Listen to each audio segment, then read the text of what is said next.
Hello, welcome to Higher Ground Gaming. This is Eric. Today we're going to do another unboxing video of a game that we sponsored on Kickstarter. We backed on Kickstarter. It comes with, the game is called Treasure Mountain, and it comes with an expansion called Caverns of Gandum. And it's a work replacement game with some unique elements of work replacement where you can bump other players' workers in order to take actions, but that will give the other player more actions. It is a 2 to 4 player game, but it does have a solo mode, which is why I like it, because it, not only does it have its multiplayer games, but I like it when it has a solo player variation. It's by August Games, designed by Daniel A. George and Kate Belvins, with artwork by Mac Hillier. So without further ado, let's get into it. So first we'll go through the base game, and so I'll show you some of the components that are in the game. Well, the back of the box actually. First, your dwarf clan has been chosen by the King Grimsteel to mine the vast riches buried within Treasure Mountain. You must dig deep, keep your axes close, and beware of pillaging and dragons that plague the mountain in search of treasure. Dwarf clans can earn victory points by mining gems, earning gold, building mines, and fighting dragons. It also has, like I said, tile management in it. It has resource management, as well as various other types of game mechanisms.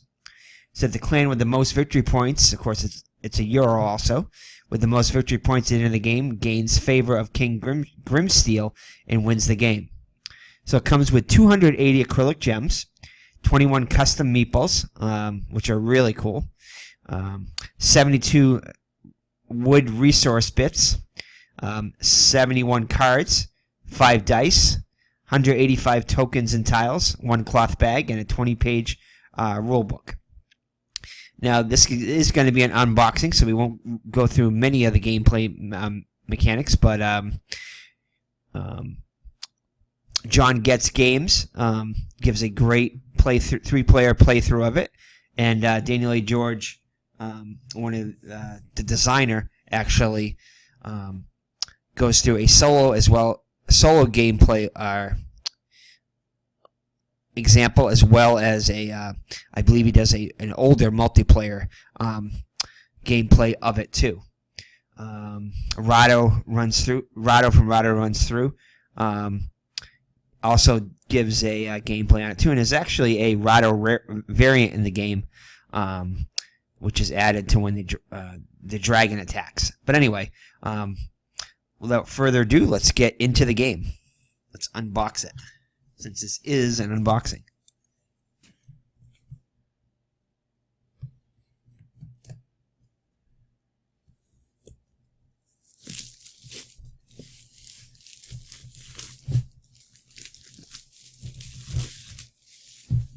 And the game does take, it's recommended for ages 10 and up, do the small pieces and other in the gameplay mechanics, as well as a 60 to 120 minutes.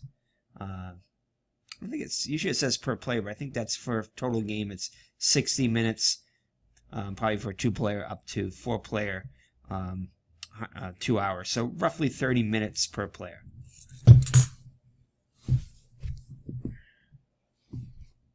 So alright, so a nice sturdy box here. See inside of the box there. So first we'll start with the rule book. So a nice colorful rule book here.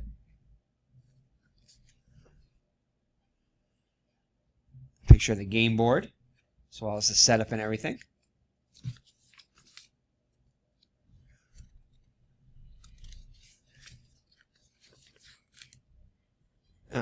Nice, good, colorful examples.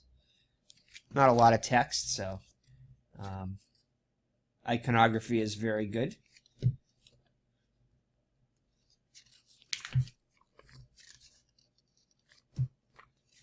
So there is tile placement, like I said before. You're going to be building mines and mining gems from them.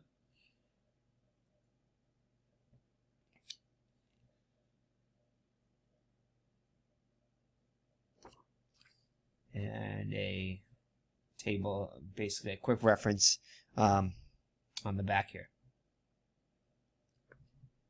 Alright, so next will be the game board. Actually, no, I'm sorry, not the game board. These are the tiles right here. So these are the tiles that you're going to build your mine with, and according to the color of the that's on each of the tiles, those are the type of gems. Like I believe these are the diamond gems. You get special tiles on here too. These are the dragon attacks right here, the different dragons, which you don't know the strength of the dragon. There's similar mechanics to Kingsburg, like when the goblins and the other monsters come and attack at each round. You don't know what the strength is unless you get a sneak peek by taking action there to get a sneak peek at it. But you have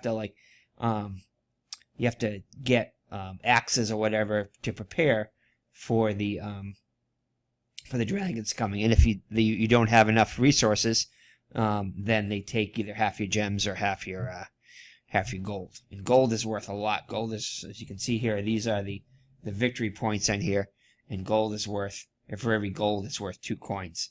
2 points, 2 victory points, as well as these are some other victory points based on the types and amount of gems that you have, and the gems on your person that you've excavated, and as well as gems in the mine. So nice thick tiles and everything. So that's the first one. And you have another one very similar to this. And these right here are basically double-sided right here. These are the axes that you can draw, and the axes add attack power, basically, which you can purchase. More tiles and everything. These are for the rubies. And you have your green gems right here. Emeralds, I guess. As well as some more dragons and everything. So very similar boards here. And then you have your blue sapphires, I think they're called. And these are, so the axes can be +1 and +2 attack power. Most of them are +1, but I think you have a quarter of them that are +2.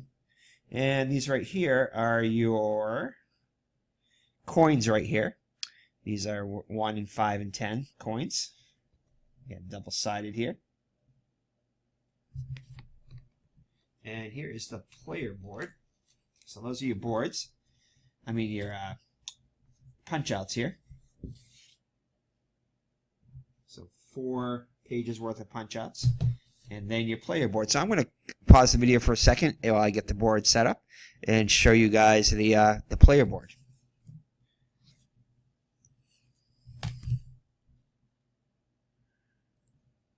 All right, so here's the player board right here. So these are all the different spaces you can see by the black little spaces here. Those you can place your workers here and take turns. So each person right here is going to start with a certain number of workers. Again, first player, second player, third player, and fourth player. And the little beds there are for your dwarfs. Kind of a neat little aesthetic there. But you'll get anywhere from I think it's 4 to 5 workers. Maybe some games start with 3, but I think it's 4 and 5 workers for most games, depending upon the player count.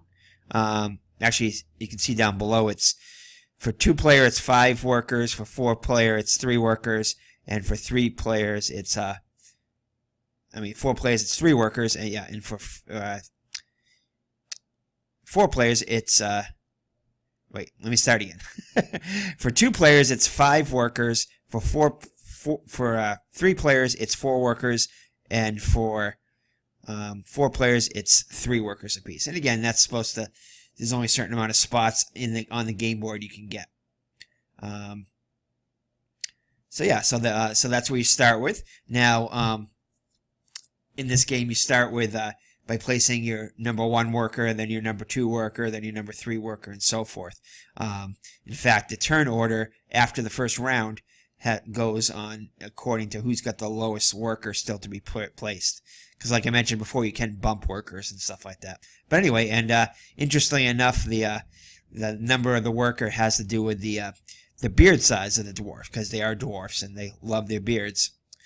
All right, so that is basically where you start off with. We'll start with the upper left-hand corner. These are just some different places you can go to on your turn. So right here is the forge. It's one place you can go, and you can get a beer or a gem, and you can turn it into an axe, so you can get ready for a dragon attack. These right here you can excavate, which means you can, if you're depleted, if your gems are running low, you can spend a beer or a coin in order to. Actually, I think this was beer or a gem. So this is a beer or a coin to put more gems on, and the dirt piles right there. Basically, as you excavate, you accumulate dirt, so you can only excavate so often. And some spaces right here, these spaces are just single-use ones, and then you go to the mine here, and yeah, the mine right here is actually, I think the excavate one is too. When it says a little number there, 3x, and then this one here has a little incentive here. So the first player to go there gets a bonus depending upon what's written right next to the action. Like excavate, you get 3 times. You get to do it 3 times. Mine, you get an extra gems, colored gems and stuff. And but everybody, these are multi-purpose, so multiple players can take these actions. And again, I'm not going to go too much into this, just because there are some great playthroughs on this. This is your round marker here, depending upon the number of players, how many rounds it takes. And when you add the expansion, it modifies the amount of rounds. I think you get 1 less round per player count. Then you have the temple right here, which you can trade coins for victory points, and you can also re-roll a dragon attack die. Trading post right here is exactly what it says. You can trade coins for either beer, axes, gems, or you can trade gems for coins, depending upon what you need. Right here is our objectives right here, the Dwarf King, and basically these are objectives going to come out here. And if you can claim an objective and you go there, it's another multiplayer space where every worker is going to go.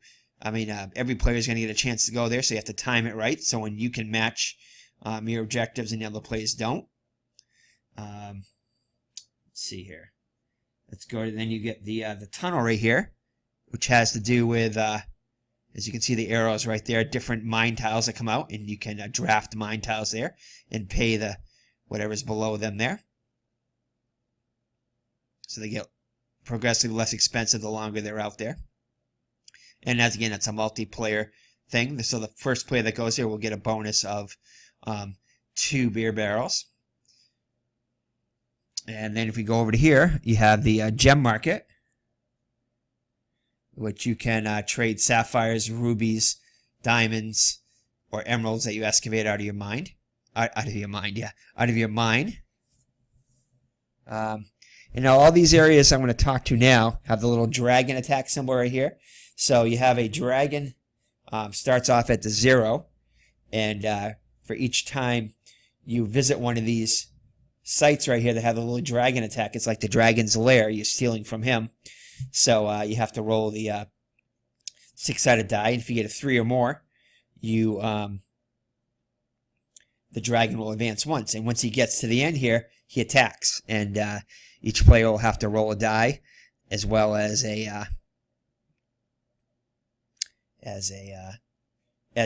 combine it with the axes that you have if you want to use them. The player that with the highest roll that defeats the dragon gets to keep the dragon token and get victory points for that. You can also, like I said, trade it in for different objectives over here when the objectives come out. So anyway, so let's go over some of the things on the dragon board. You have the supply wagon where you can go there and get 2 beer, but again, you have to roll the dragon die. The scout action right here, which allows you to get an axe as well as to see what the strength of the dragon, and only you can see that. Here, it's kind of a neat one right here.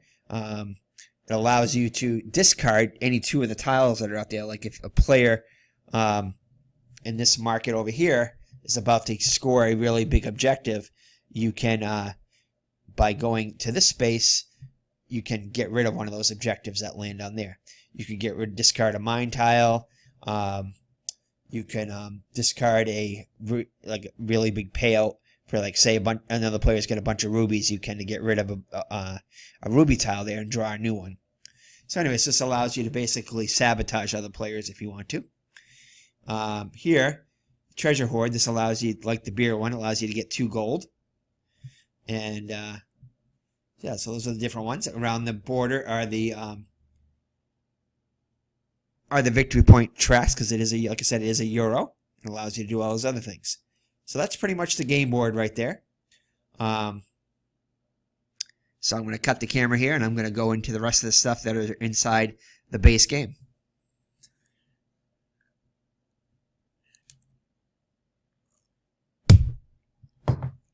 So, all right, so let's go through some of the other items in the box.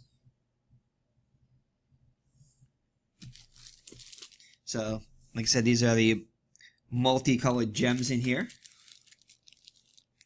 Plastic, I believe they're all plastic. So these are the gems you can mine.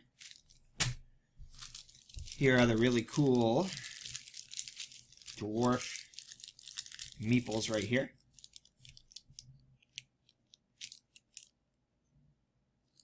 Actually, these are the dwarf. Yeah, these are the dwarf meeples. Yep.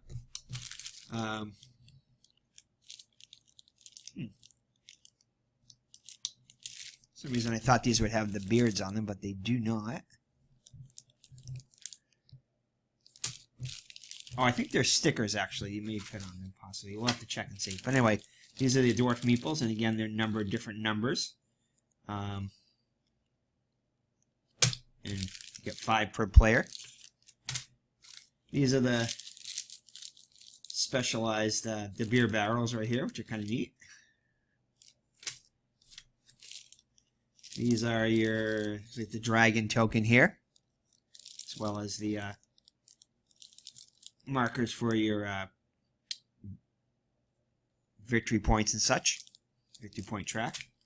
These right here are the some of the goals that you start with, objectives. Like if you have 8 rubies, you can capture this and get 5 victory points. These right here are for the mine. I mean, for the market there, we can trade in 2 gems to get 2 coin, and again, they increase in value. These are just some of the starter ones.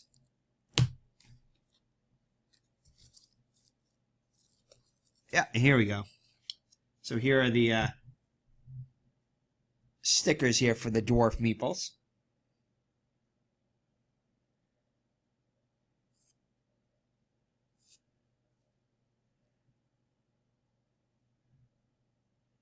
So 1 set for each color.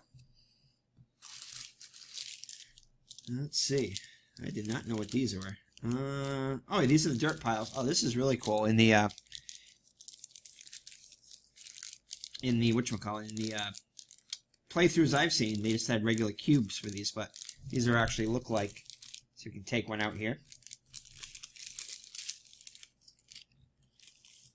They're actually dirt piles, so that's pretty cool.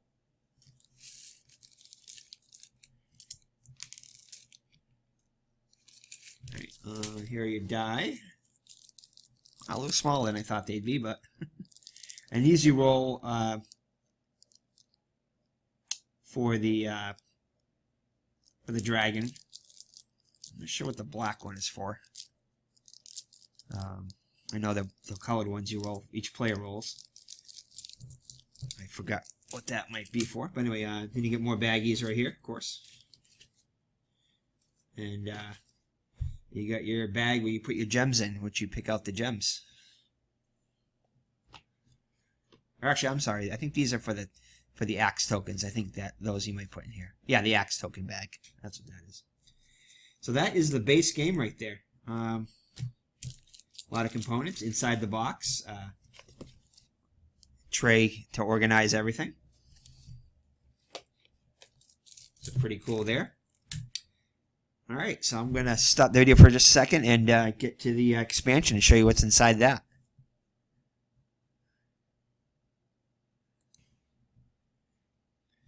So alright, so now let's get into the expansion, the Caverns of Gandum. So this is the back of the box here. Basic expanded gameplay. Mine purple mana gems and earn the respect of the king. So it adds magic to the game, and you need mana gems in order to perform that.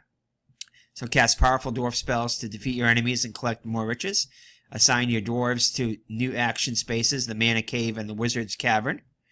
And use the Automa decks for solo play. So this is what added the solo play to it for competitive regular games. That's why it only says 2 to 4 on the actual base game, because you need the expansion in order to add the Automa decks. So add new purple mana tiles to your mine. It comes with 70 acrylic gems. I believe those are the purple gems. 1 wooden meeple, 1 round disc, 1 rule book, 70 cards, 10 mine tiles, so it adds more mine tiles also with the mana gems on them, so you can mine the mana gems from your mine, and expansion game board, which fits in nice to your the actual game board.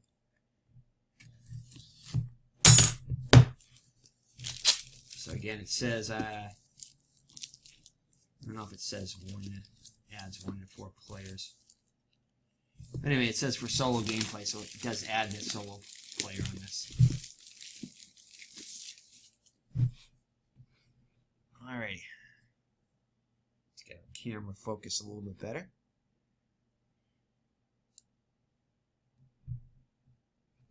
Alright. So this is the expansion to the board. It goes on the left side of the board, and it basically it adds the Mana Cave, which you can go to another spot you can go to, which will anger the dragon, but allows you to get, I believe, 2. I'm not sure exactly what that is, but it involves the mana anyway somehow. And then on the top here, this is the market, which spell that just came out goes in the bottom, and then it goes up to the top. And the reason it's marked red, as you saw on the player board, it's marked red, is when you do the cleanup phase, you get rid of the bottommost, or in this case, the topmost spell. But you get rid of that when you do the cleanup. So this is again, it goes on the left side of the board. And here's the rule book here.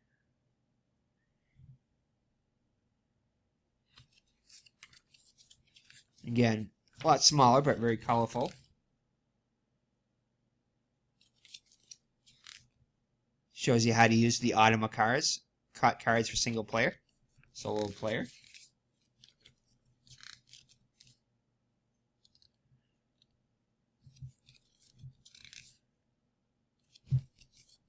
So a 16-page rule book for that.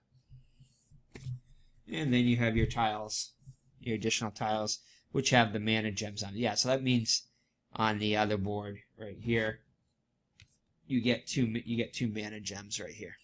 So you can mine them from the thing. It adds the extra thing too, to where you can eliminate some of the mana cards, the magic spells that are coming out if you don't want other players to get them. So these are the 10 tiles it adds. Adds a Wizard's Cave here too, which allows you to get an extra spell. And I believe you can have 3 spells in the game. This allows you to add a 4th spell to your deck. If you have 3 spells in the normal game and you want to add, in this expansion, and you want to add another one, you have to get rid of one of your gems. One of your spells. So here's the Automa deck. So basically it tells you what actions, depending upon what's going on, what actions that the players are going to take. And I believe you play against 2 other players. There's 2 Automa players. There's a green and I think another color. Or I think you can probably, green, I think, and blue, I think, are the Automa colors. Your mana gems here. Purple gems, so more plastic gems. A few extra little plastic bags. Here's your spell deck here. And this one allows you to spend 1 mana point and allows you to see what the dragon's going to be, or how powerful the dragon's going to be. Let's see here. Oh, this is another thing too. It's called the golem thing, which allows you to spell you cast a duplicator worker, which is a very powerful task. So it basically adds a worker for a round to your 4. I think it's 4 or 5. I think it's 4 workers you have in a 1-player game, but I'm not sure. Anyway, it adds a worker for a round there, and this worker can also be bumped, and so it can be used more than once during a round if it gets bumped. And then this is the inside of the box. So that is pretty much it. So again, some very cool game. Definitely can't wait to play it. And but I wanted to make sure I did an unboxing first. So we'll put our stuff back together here quickly.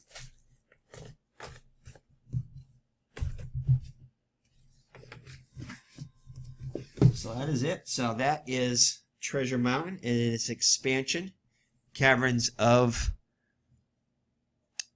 Gandum. So we'll be spending tonight probably punching it out and hopefully play it within the next week or so. And again, we got a whole bunch of games which we're going to eventually start showcasing here on our channel. We haven't done a lot of videos lately. We've been playing a lot of games and visiting a new coffee shop down the street, which has opened up from our office. So we've been spending a lot of time there, playing board games and getting our gaming group going, which Higher Ground Gaming is starting to build a board gaming group itself. So anyway, so that's it. So thank you for joining me. It's been Eric from Higher Ground Gaming, and this has been an unboxing of Treasure Mountain. So take care and God bless. Bye-bye now.